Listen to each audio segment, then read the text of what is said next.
do something separately.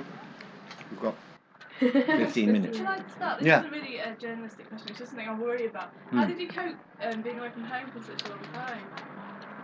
Well, if you're busy, you don't notice it really.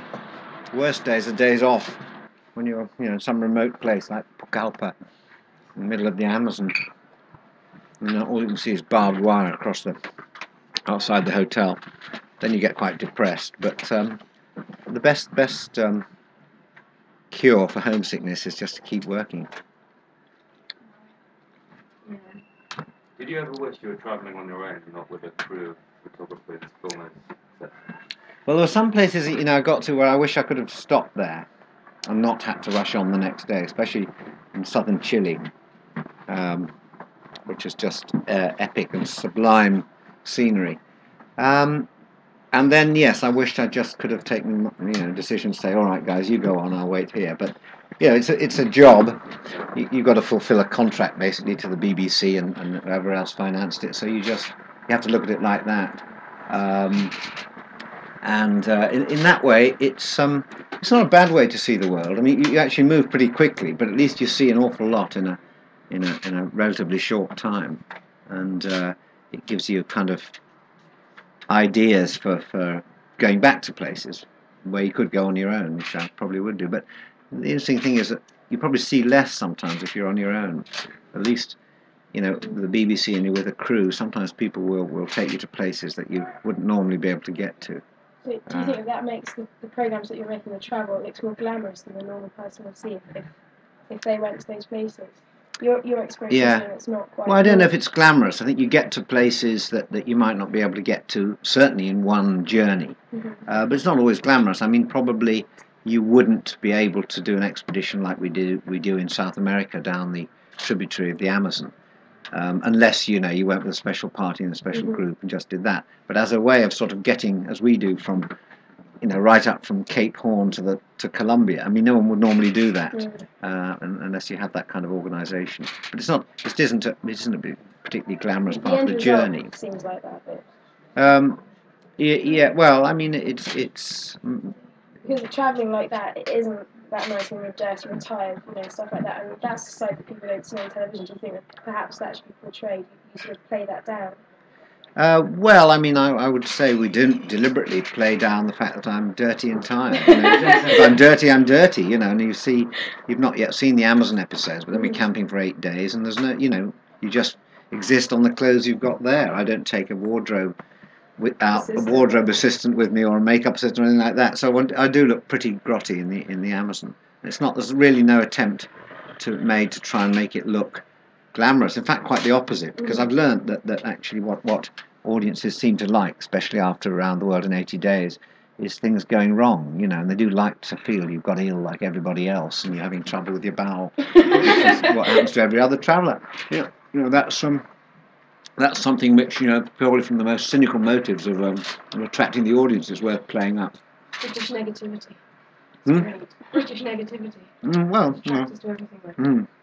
So, did it give you any ideas for fiction novels, rather than travel literature or anything? That's a good question. It might do. Yeah. I want to write a novel, another novel next year, and I mean that's certainly you can't go through almost as I would say 10 months of solid travelling like that and seeing places like that without something rubbing off, not just on you physically but mentally as well. So there are all sorts of places stuck in my mind, and also as people that you meet on the journey as well, which could sort of be subjects. I mean, the places, again, I tend to talk about the Amazon all the time, but I think it was the most sort of revealing part of the journey to me. Sort of towns like Iquitos, which is a sort of boom town in the middle of the Amazon.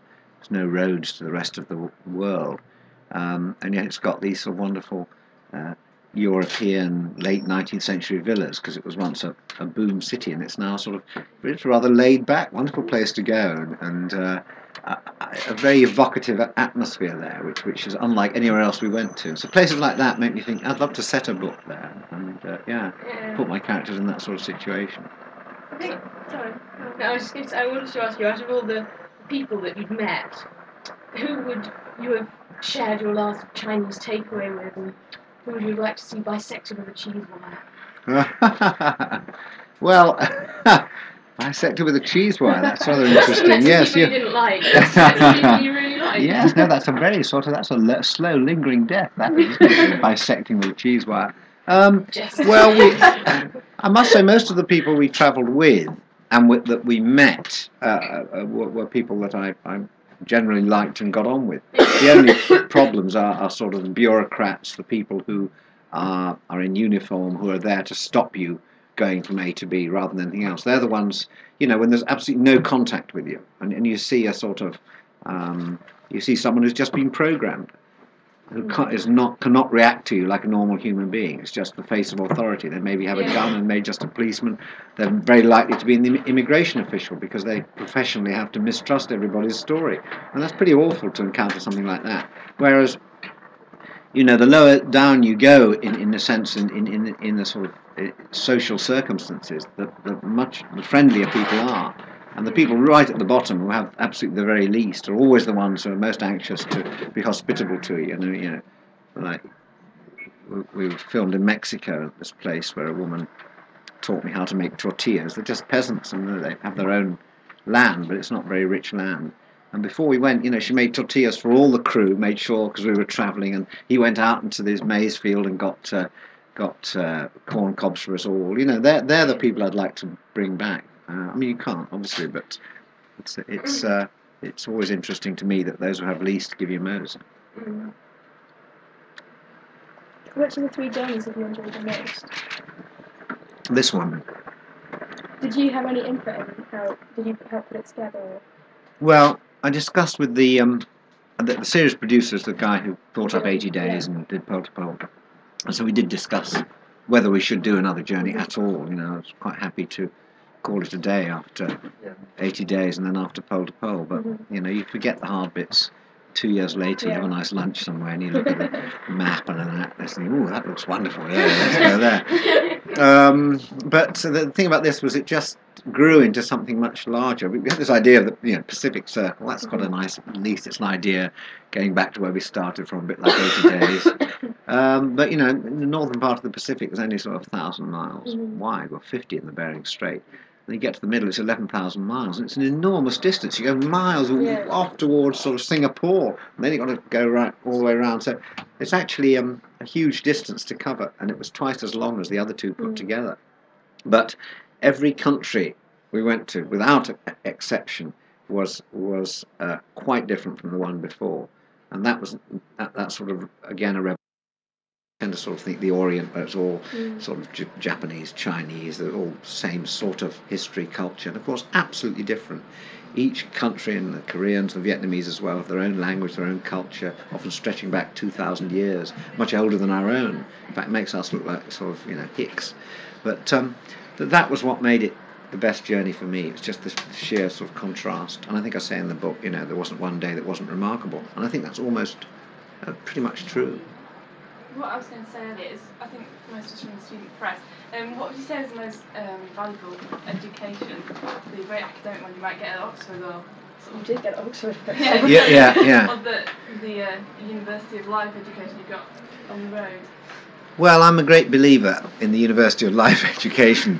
I think back to my days at Oxford, and I read history for 3 years, which was fine. I'm very much, I was interested. In fact, I'm more interested in history now than I was then. But the great thing was that the history provided a framework for keeping me here to meet people who suggested to me different things I could do with the rest of my life.